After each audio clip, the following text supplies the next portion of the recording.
মই সুৰজ আৰু আপোনালোকে চাই আছে যাযাবৰ। আজি ব্লগটো ডাইৰেক্ট একদম টেবুলৰ পৰা ষ্টাৰ্ট কৰিছোঁ। এই খানাতে বহিছোঁ ডাইৰেক্ট আহি পেলাই। আজি তিতাবৰত আমাৰ শ্ব' আছে, ভণ্টিৰ লগতে আছে আৰু এই আমাৰ চিকেন আহিছে।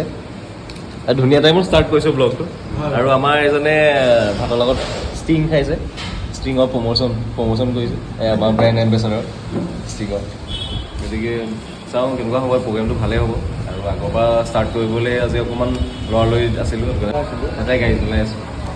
কিছুমান কাম মানে ভালকৈ কৰিব জানিলেও প্ৰব্লেমত পৰে মানুহ। এইটোৱে আছে আজি আমাৰ ষ্টেজ, যথেষ্ট মানুহ আছে।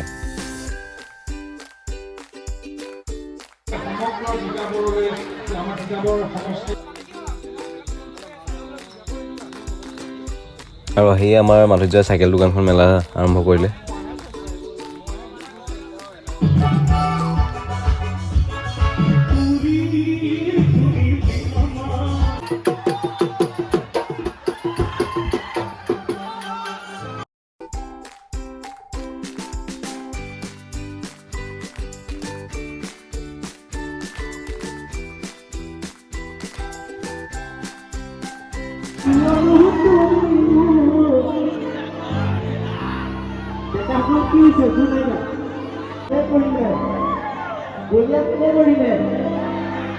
আহিছে নাই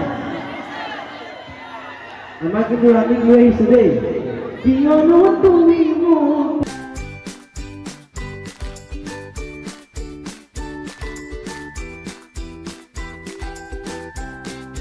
এজন আমাৰ একদম হট ধুলীয়া, গৰমত পুৰা কাপোৰ চাপোৰ খুলি ষ্টেজৰ ওপৰতে পেক আপ কৰিছে। পুৰা ভাগৰি পৰিছে ন? টোপনি খতি আৰু এতিয়া বৰা চাৰিআলি চাহৰ জুতি একেলগে আশিষক পালো, এজন ভাল মিউজিচিয়ান, ভাল বজায়। আৰু বহুত মিউজিচিয়ান আছে, এইফালে মিউজিচিয়ান আহি আছে, এইফালে মিউজিচিয়ান আহি আছে। এই মিউজিচিয়ান আহি পেলাই আমি বৰা চাৰিআলিৰ লগত নামটো কি আছিলে? আমাৰ হৈছে মাধুৰ্য, যিটো ব্যক্তিত্ব আমাৰ হৈছে মাধুৰ্য, সেইটো সাফল্যমণ্ডিত কৰিবৰ বাবে মই স্পন্দনৰ নিবেদন জনাইছোঁ। মাধুৰ্যই পেটটো আৰু ইয়াৰ ব্যক্তিত্ব একদম ফুটি ফাটি ওলাই গৈছে। মইনো আৰু কি সন্মান জনাম, মইনো কি ক'ম নিজৰ কথা আৰু মই ক'বলৈ বেয়াই পাওঁ। বহুত জ্বালা যন্ত্ৰণা। পিছে তুমি বিশ্বাস কৰা যিয়ে মানে নহওক, মই চাহ খাই আছো। পিছে যিয়ে নহওক এতিয়া আমি 2:30 বজাত আমি চবকে লগ পাই ভাল লাগিছে। এইটো ভাল লাগিছে, সেইটোৱে ভাল লাগিছে, বহুত ভাল লাগিছে। সেইটোৱে ভাল বহাগ লাগিছে। মাহৰ এই সময়খিনি আমাৰ সকলোৱে য'তে ত'তে যেতিয়া তেতিয়া আমি লগ পাই যাওঁ, যিটো লালিত্য, লালিত্যতা, সৌন্দৰ্যতা, আজি যোনটো আমাৰ মন যিটো আজি চাহৰ পাক উঠিছে, এইটো চবকে মন কৰে উৎফুল্লিত কৰি দিছে। কি কয় মানে উৎফুল্লিত কৰি দিয়ে আমাৰ সকলোৰে মন বিলাক। আৰু পৰিৱেশটো জানাই আৰু কেনেকুৱা ব্যাকুলময় হ'ব। পুলিৰ যিটো মাত, এইটো ডিংকুটা ঢোলৰ চাক চাক।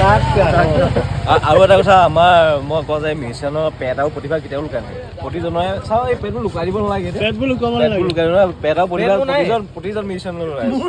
মই এইটোতকে নাইয়ে আৰু মোৰ পেট নাইয়ে। আহি থাকোঁতে ৰাস্তাতে পালোঁ প্ৰিয়ংকা বাৰ প্ৰগ্ৰেম। নিজৰ প্ৰগ্ৰেম কৰি থাকোঁতে লোকৰ প্ৰগ্ৰেম চোৱা নহয়, গতিকে অলপ ৰৈ প্ৰিয়ংকা বাৰ প্ৰগ্ৰেম চাই আহিলোঁ আমি।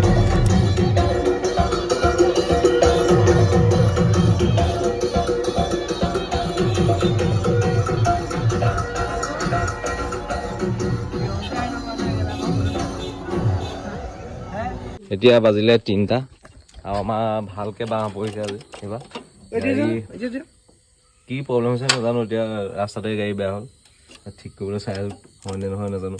ৰাতিখনো মেকানিকনো ক'ত বিচাৰি যাওঁ এতিয়া। আহিব নেকি? ৰ'বা স্পাৰ্ক মাৰিছে, ৰ'বা দিয়া। পাৰ্কিংটো অন হৈছে চাওঁ, আশা কম ঠিক হ'ব যে।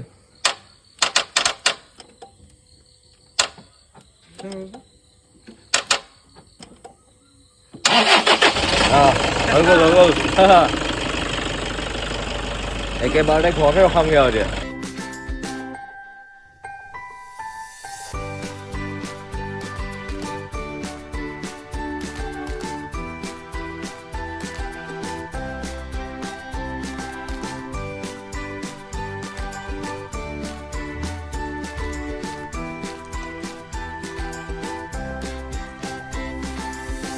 ঘৰ আহি পালোহি, এতিয়া প্ৰায় বাজিলে 5টা আৰু আমাৰ বাইদেউৰ ফুৰিবলৈ মৰ্ণিং ৱাকত ওলাইছে। আমাৰ বাইদেউ উৎপাত লগ পোৱা নাই মোক 2 দিনমান ভালকৈ উৎপাতত থাকিব পৰা নাই মানে ফুৰিবলৈ যায় বাহিৰত ফুৰাই মেলি আহি এতিয়া শুম আকৌ কাইলৈ শ্ব' আছে গতিকে অলপ ৰেষ্ট লওঁগৈ শুবলৈ গৈছিলোঁ কিন্তু ভোক লাগিলে ভোকতেহে সাৰ পাই গ'লোঁ আকৌ উঠি আহি পেলাই মুড়ি জলপান খাইছোঁ ৰাতিপুৱা 5টা বজাত আচলতে চিডিউলখিনি এইকেইদিনত অলপ খেলি মেলিও যায় ঘৰৰ মানুহ মৰ্ণিং ৱাক কৰিবলৈ যাবলৈ উঠে আৰু মই সোমাওঁহি আৰু কিবা এটা খাই পেলাই আকৌ মই হৈ যাব আমাৰ লাইফটো মিউজিচিয়ানৰ লাইফটো এনেকুৱাই হৈ যায় আৰু ৰেণ্ডমলি কিছুমান শ্বৰ্ট লৈ ব্লগটো ৰেণ্ডমলি কৰিছোঁ কাৰণ জাৰ্ণি কৰি থকা হয় শ্ব'জবিলাক কৰি থকা হয় বা ষ্টেজতো বজাই থকা হয় কিছুমান দেখাবলৈ হয়তো থাকি যাব পাৰে আপোনালোকে কমেণ্টত জনাব মোক কেনেকুৱা পাইছে ৰেণ্ডমলি কৰিছোঁ আৰু ভাল ভিডিঅ' আপোনালোকে পাই থাকিব পাছত ভালকৈ কৰি দিম আৰু এতিয়া অভ্যাসো হোৱা নাই